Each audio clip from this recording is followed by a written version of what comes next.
श्री सच्चिदानंद सद्गुरु साईनाथ महाराज की जय। जय गुरुदेव दत्त साईनाथ महाराज की जय। श्री गणेशाय नमः, श्री सरस्वती नमः, श्री गुरुभ्यो नमः। మనం చక్కగా ఆ రజకుని రాజుగా గావించినటువంటి ఆ శ్రీపాద శ్రీవల్లభుని యొక్క లీలను గురించి తెలుసుకున్నాం కదా।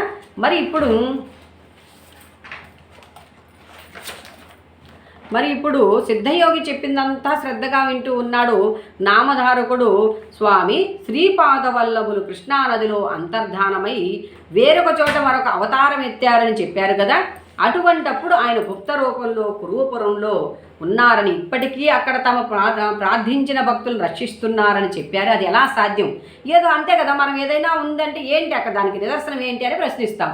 అలాగే నామధారకుడు దానికి ఏంటి, అది ఎలా సాధ్యమవుతుంది? ఆయన అంతర్హితులుగా ఉంటూ గుప్త రూపంలో భక్తుల్ని కాపాడుతున్నాడని దానికి నిదర్శనం ఏంటి? అలాంటి లీలలు ఏమన్నా ఉన్నాయా చెప్పండి అని నామధారకుడు సిద్ధుని అడుగుతున్నాడు। అప్పుడు నాయన శ్రీపాదస్వామి ప్రతి చోట చెప్తూనే ఉన్నాడు చూడండి, శ్రీపాదస్వామి సాక్షాత్తు భగవంతుడే, భగవంతుని మహిమకు అంతే లేదు, ఆయన ఏమైనా చేయగల సమర్థుడు।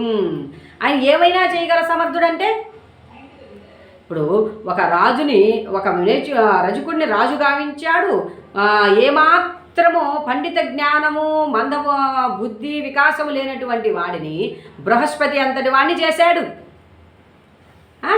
ఇలా ఎన్నో చేసినటువంటి ఆ తండ్రి ఇప్పుడు చేయబోయేటువంటి బృహత్తమైనటువంటి లీలను విందామని। మొదట ఒక్కడుగా ఉన్న ఆయన తర్వాత త్రిమూర్తుల రూపం ధరించి వేరు వేరు కార్యాలు చేయడం లేదా శ్రీపాదుడు ఆ త్రిమూర్తుల స్వరూపమే। ఆయన మహిమకు సంభవము అసంభవం అనేది లేనే లేదు। వారు మృత్యువు బారిన పడ్డవారిని మళ్ళా పునర్జీవితులు చేయగలరు, అలా ఎన్నో చేయగలిగినటువంటి మహిమాన్వితమైనటువంటి అంటే ఎందుకంటే వారే కదా సృష్టి రచకులు లయకర్తలు అంతా ఆయనే కదా। అందుకని భగవంతుడు ఏదైనా చేయుటకు సమర్థుడే। అలా ఆయన సంభవంగా ఆ క్షేత్రంలో తమను ఆశ్రయించిన భక్తులు రక్షిస్తున్నారని తెలిపే దివ్యలీలను ఒకదాన్ని నీకు చెప్తా విను। ఆ కురుపురంలో ఆయన గుప్తంగా ఉన్నాడు కదా, ఎలా భక్తుల్ని రక్షిస్తున్నాడో చెప్తాను విను।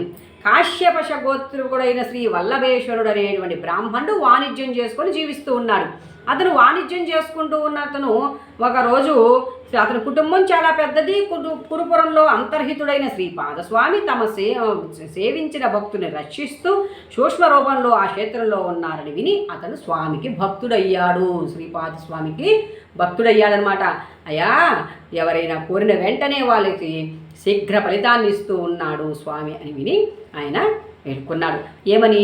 అయ్యా నేను చేసేటువంటి ఈ వ్యాపారము లాభదాయకంగా సంతృప్తిజనకంగా ఉన్నట్లయితే నేను నీ క్షేత్రానికి వచ్చి ప్రతిసారి నియమంగా ఒక్కసారైనా కురుపురం దర్శిస్తాడు। చాలామంది ఇప్పుడు కూడా గురువు యొక్క బిడ్డలు ప్రతి సంవత్సరంలో ఒకసారైనా షిరిడీ దర్శించే వాళ్ళు కానీ ఇలా ఉంటారనమాట। అలా ఇతను ప్రతి సంవత్సరంలో ఒకసారైనా కురుపురం దర్శించి వస్తూ ఉండేవాడు। సరే అలా ఆయనకు అనుకున్నాడు, అయ్యా ఒకవేళ నా వాణిజ్యం బాగుండి చక్కగా రాణించినట్లయితే నేను కురుపురం వచ్చి 1000 మంది బ్రాహ్మణులకి అన్న సంతర్పణ చేసుకుంటాను అని చెప్పి చెప్తాడనమాట। సరే చెప్పిన నాటి నుంచి ఇతను చక్కగా వాణిజ్యం చేసుకుంటూ ఉన్నాడు। అనుకున్న విధంగానే చక్కగా అతనికి తన వ్యాపారం లాభదాయకంగా సంతృప్తిజనకంగా సాగిపోతూ ఉంది, మంచి ధన రాబడి కూడా వచ్చిందనమాట। స్వామికి తనకు చేసినటువంటి ఆ యొక్క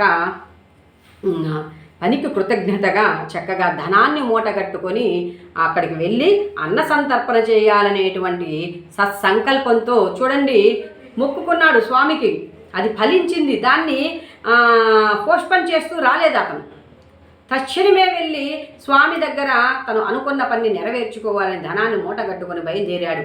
ఇతని దగ్గర ధనం ఉంది అనేటువంటి దాని యోచనతో గ్రహించిన వాళ్ళు ఒక 4 దొంగలు ఇతనితో చేరి తోటి ప్రయాణికులుగానే నటిస్తూ కొంత దూరం వెళ్ళారు ఆయనతో కలిసి। అంతా చెప్తూ మేము కూడా ప్రతి సంవత్సరం ఆయన భక్తులము, ప్రతి సంవత్సరం కురుపుర దర్శనం చేస్తూ ఉంటాము, ఆ యాత్ర చేస్తూ ఉంటాము ఇన్ని చెప్తూ మాటలో నిర్మానుష ప్రదేశానికి వెళ్ళారు।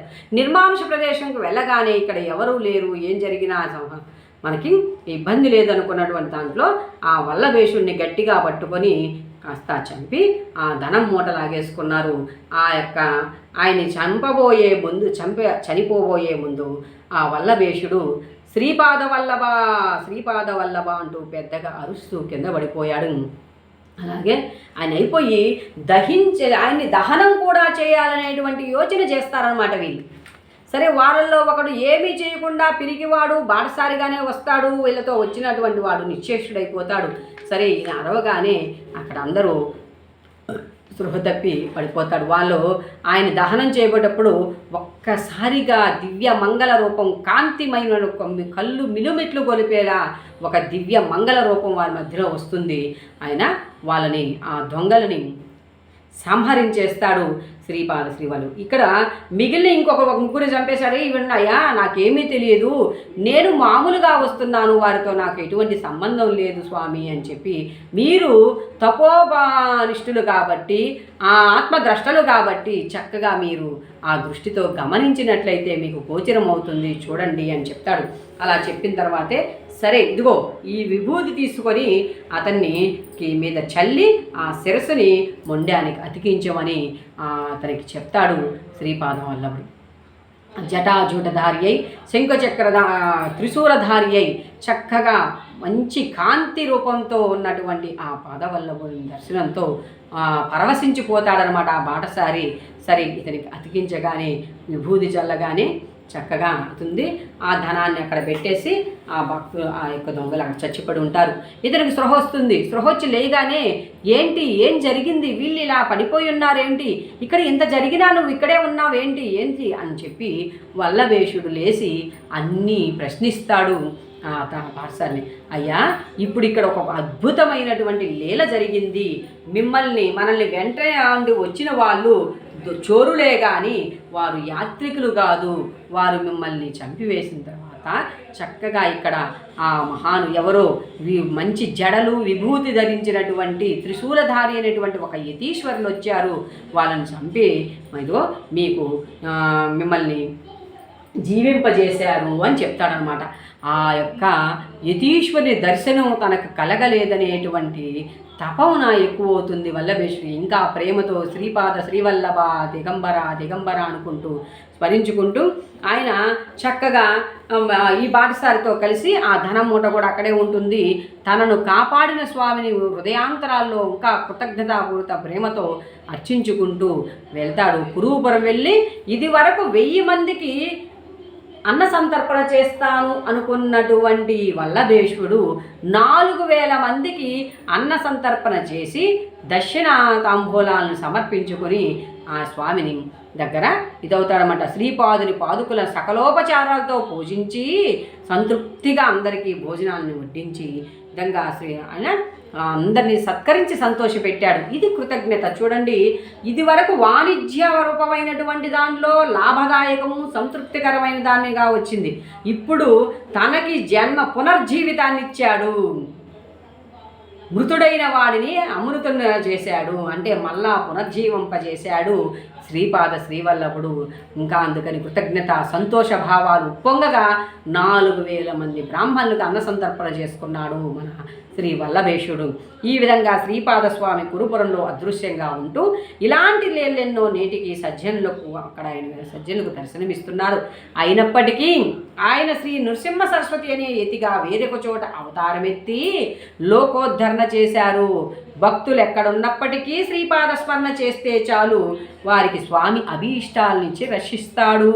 అట్టి స్మరణకు అనుగుణమైన నామం తరతరాలుగా ఇలా ఉంది అని సిద్ధముని నామదారుగా ఆయన్ని ప్రేమగా ఉచ్చరించుకునేటువంటి నామం ఇలా ఉంది, తరతరాలుగా ఇలా పిలువబడుతుంది. ఏంటి అంటే దిగంబర దిగంబర శ్రీపాదవల్లభ దిగంబర దిగంబర దిగంబర అవధూత చింతన దిగంబర దిగంబర దిగంబర శ్రీపాదవల్లభ దిగంబర దిగంబర దిగంబర అవధూత చింతన దిగంబర అనే నామంతో దీప్యమానంగా వర్ధిల్లుతూ ఉండేగా భక్తాభీష్ట ప్రదాయకుడై ఆ శ్రీపాదుడు అలా కురూపురంలో సజ్జనులకి సహకరిస్తూ నేటికి తన అవతార కార్యాన్ని చేస్తూనే ఉన్నాడు అని నామధారకునికి సిద్ధుడు తెలియజేశాడు. ఇలా మనం ఈ అధ్యాయాన్ని ముగించుకుంటున్నాం. శ్రీ దత్తాయ గురవే నమః, శ్రీపాద శ్రీవల్లభాయ నమః, శ్రీ నృసింహ సరస్వతే నమః. జై గురుదేవ దత్త, జై సాయి సమర్థ.